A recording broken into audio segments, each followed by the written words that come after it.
Welcome to Marketplace with Grace show, where we talk about the biggest issues impacting millennial money, from side hustles, investments, and building wealth. This is the #1 internet radio station. Hey there, welcome to Marketplace with Grace show. Today is an interesting one. We talk all matters money market funds in Kenya.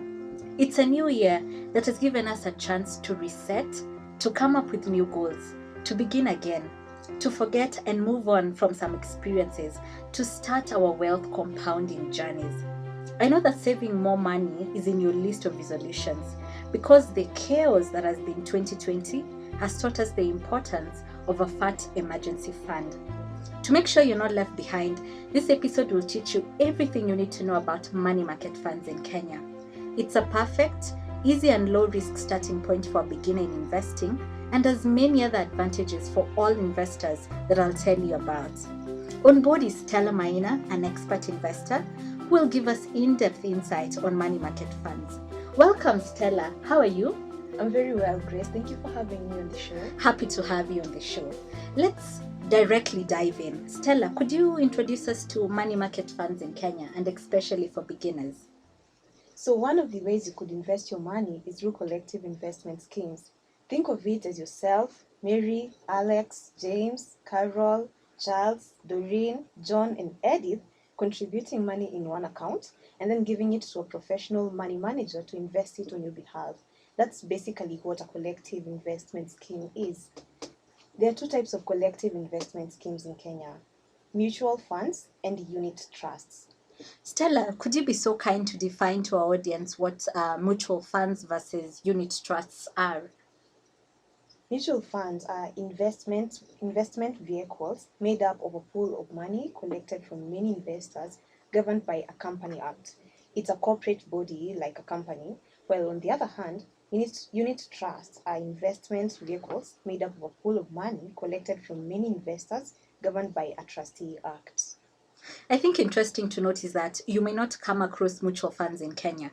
You'll mostly interact with unit trusts. Keep in mind that both mutual funds and unit trusts operate in the same way, but the purpose of this podcast is to explore unit trusts. When you invest in a mutual fund, you get shares from the fund.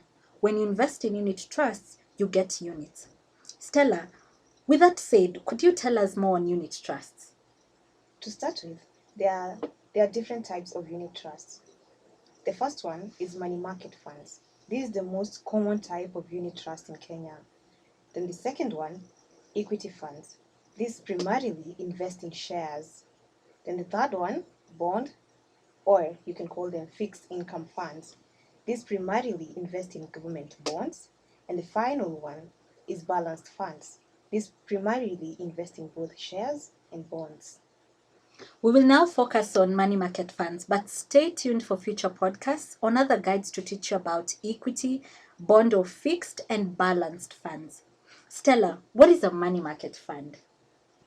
Okay, now that you understand what a unit trust is, it's safe to define a money market fund as a form of unit trust, therefore making it also a form of collective investment scheme.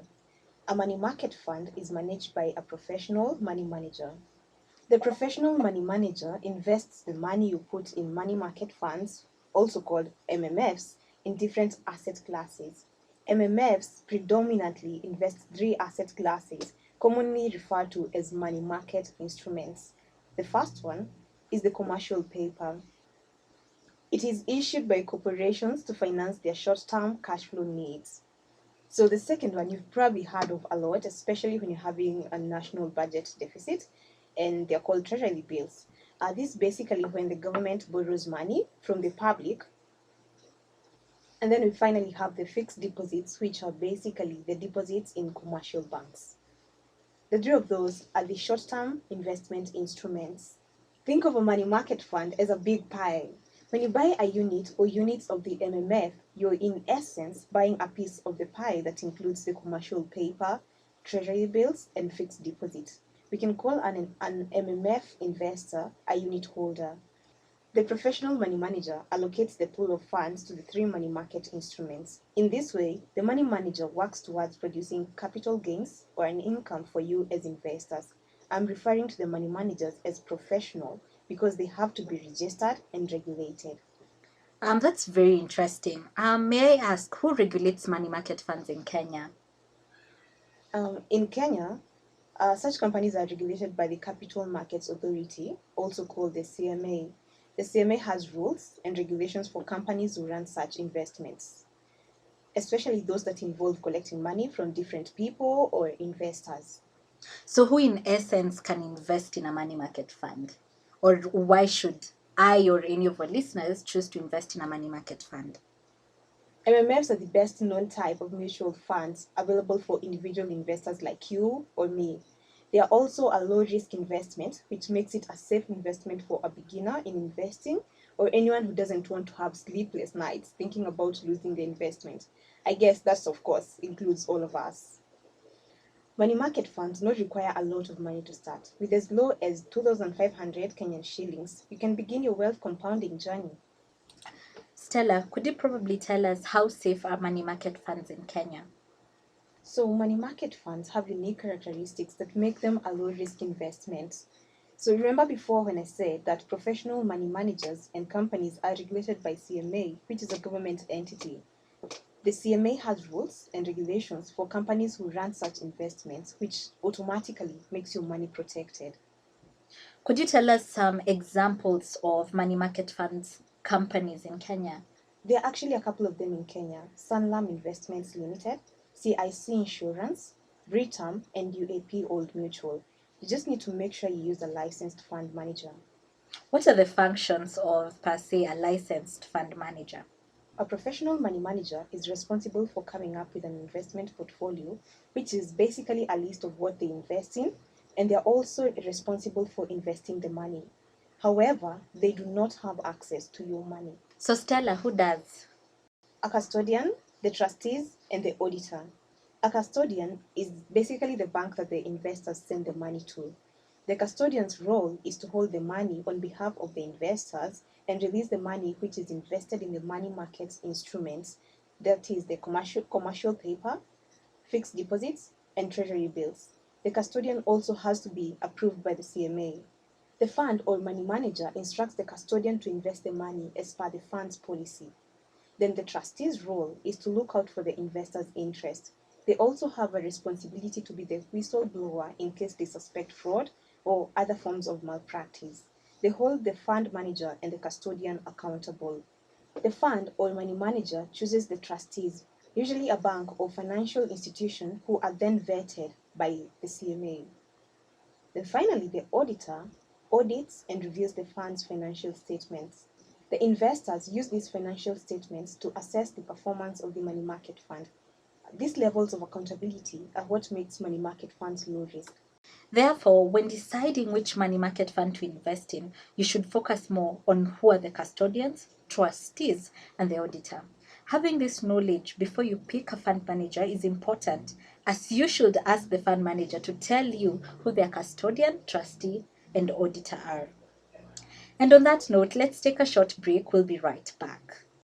Here's the reason I go for long walks and the reason I take Sunday afternoon naps. He's the highlight of my mornings before work and the source of my excitement in the evenings. He loves me unconditionally. For all that and more, I feed my dog Nature's Special Menu, all natural dog food, with no artificial colors or flavors, and food for all my dog's life stages. I know that I'm taking care of him as well as he takes care of me. From the roly puppy stage all the way through to the cuddly senior stage, Nature's Special Menu is what I choose. Nature's Special Menu, all natural dog food, sold in all leading stores across Kenya. Also now available, Nature's Special Menu dog treats. Give your dog healthy snacks made with the same ingredients and care as the food you trust.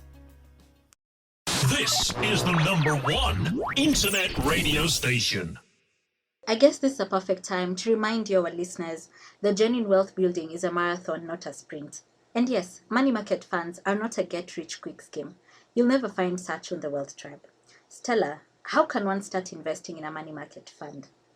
Well, the first step is picking a professional fund manager, and there are several companies that offer money market funds in Kenya, and they include Sanlam, CIC, UAP, RCEA, Stanley, Britam, and African Alliance.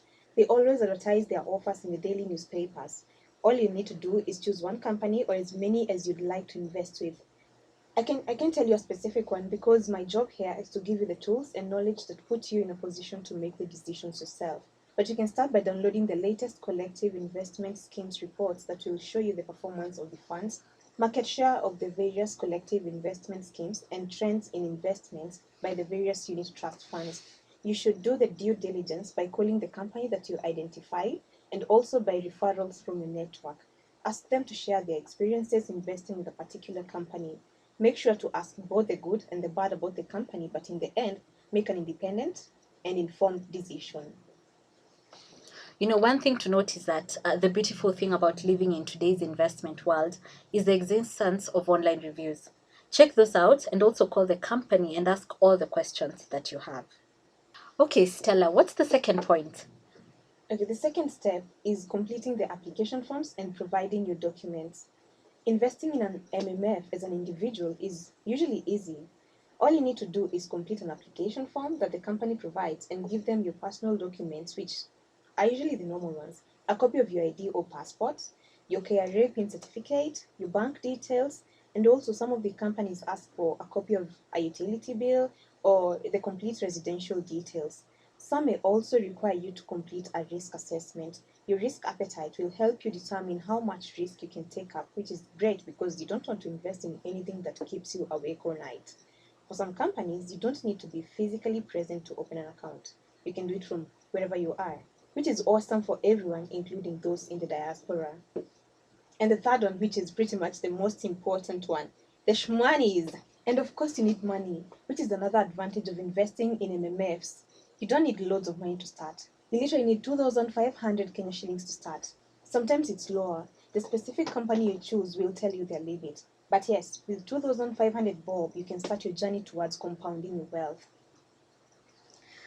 What should I or any of our listener listening today, what should they look for in choosing a money market fund in Kenya?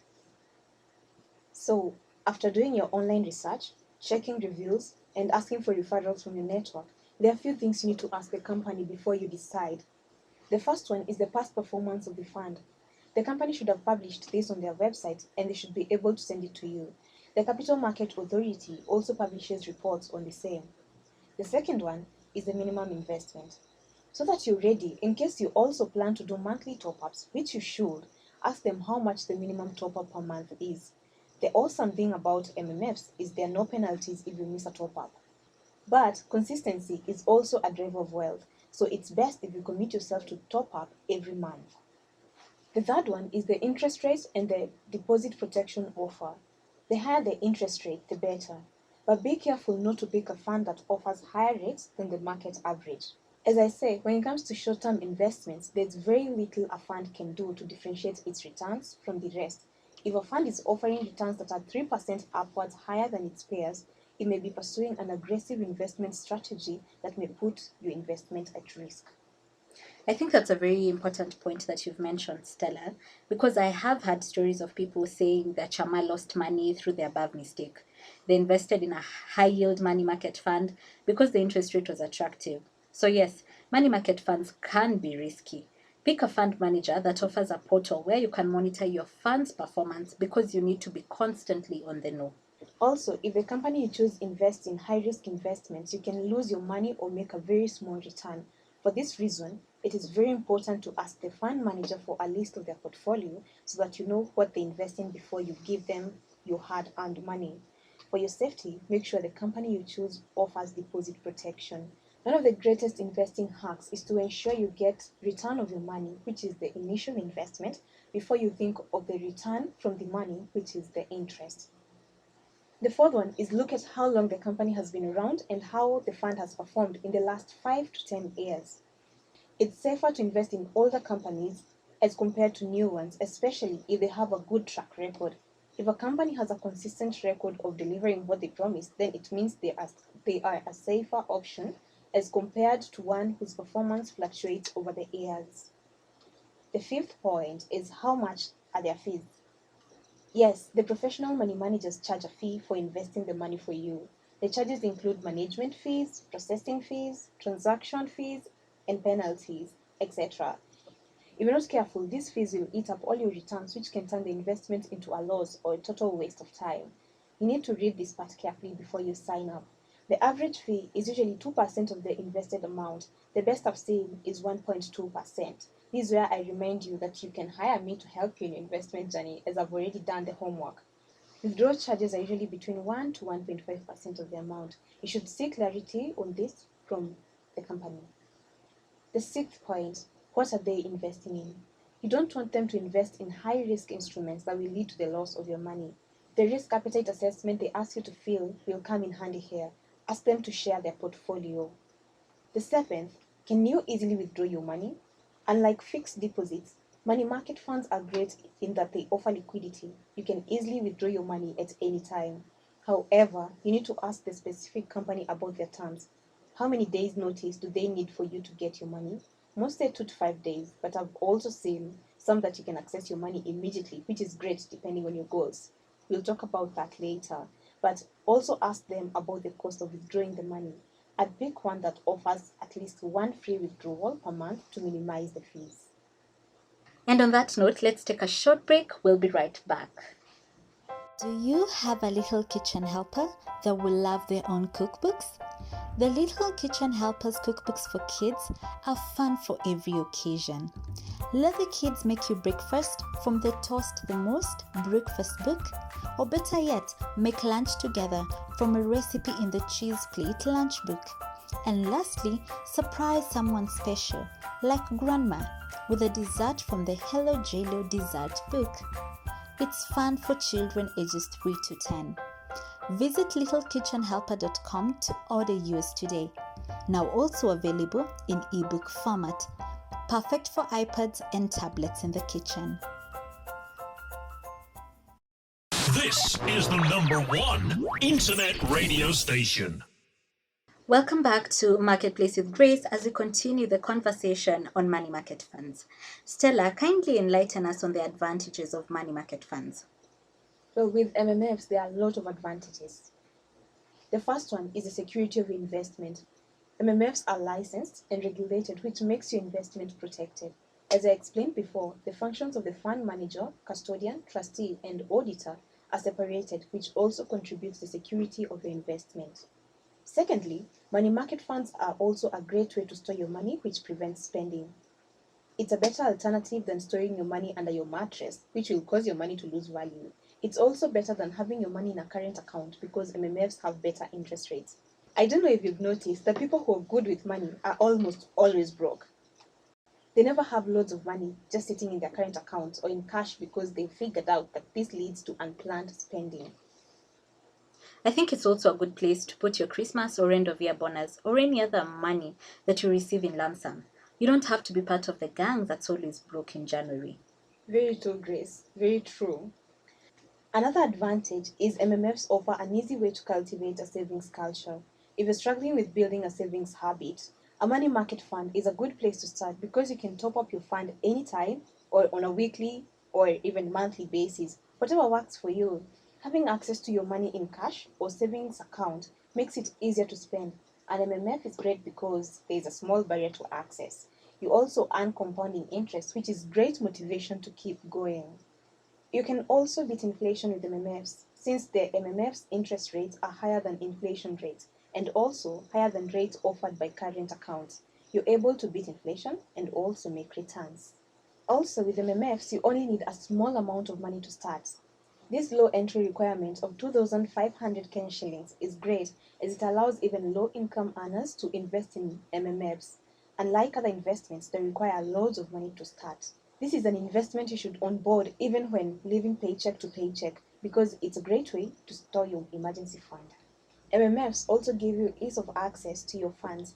If you decide to use your money market fund as your way of storing your emergency fund, which I highly advise, you're assured of ease of access. You can get your money within 2 to 5 days. Some companies also offer one free withdrawal per month. When you withdraw your money, you get your money plus the interest rate earned for all the days you are invested, unlike a fixed deposit account where you have to forfeit your interest if you withdraw before the timeline agreed. It's a low-risk investment. Your returns compound while also guaranteeing capital preservation. And there's also ease of entry and the best place to start for beginners. By now, you have all the information you need to start calling a professional money manager, right? There's ease of reinvestment of returns with MMFs. You can easily reinvest your returns without incurring transactional costs. All you need to do is instruct your money manager to reinvest the money instead of sending it to you. This automation is great for you because you get to enjoy automatic compounding. You don't have this advantage when you invest in shares. You always incur multiple transactional costs when you want to reinvest your dividends, which are automatically sent to your account. And sometimes the share price is usually already higher, which makes it even more expensive to buy. On the other hand, Stella, what are some of the disadvantages of money market funds? Not a disadvantage per se, but I'd caution you not to think of MMFs as your ultimate investment vehicle. Use 10% return as the bare minimum for deciding which investment you should keep for the long term. Stella, if I may ask, how can one use a money market fund? Well, most money market funds offer less than 10% interest. My advice, therefore, is not to use them as your long-term investments, such as your retirement savings. MMFs are best used for 1. Accumulating savings for a bigger investment, such as entry into the stock market, acquiring land at a bargain, mortgage deposits, government securities, which require a minimum of 100,000 Kenya shillings for treasury bonds and 50,000 for treasury bills, etc. Another excellent way to judge the returns of MMF is to look at how they perform against benchmark returns like the treasury bonds. Never allow a return that's less than the current treasury bond returns. 2. To save and store your emergency fund as it offers ease of access. And 3. To save and store money for your non-monthly expenses such as insurance, school fees, car maintenance, annual medical checkups, etc. What things should people be cautious about when shopping around for a money market fund? Firstly, what is their interest rate after withholding tax? When companies advertise their money market funds in the newspaper, they quote their interest before withholding tax. This is a way for them to attract clients, and most people find out after they receive their first statement that the return quoted in the paper isn't what they received. Your returns are taxed at 15%, and 85% is what you receive in your account. Secondly, there's never a 100% guarantee. As with any investment, there's always a footnote that we often forget to read before we sign the document. Money market funds can also give negative returns, which could lead to loss of your capital. It is very important to keep this in mind, but it doesn't mean you shouldn't invest. Thirdly, some fund managers refer to MMFs as a shilling fund. Don't get confused. When you see Africa Alliance Unit Trust Scheme using the shilling fund to describe their MMF, it's the same thing. Thank you, Stella, for the very informative session. Thank you so much for joining us today. We hope you've learned something new. Catch us on our next episode at Marketplace with Grace. This is the #1 internet radio station.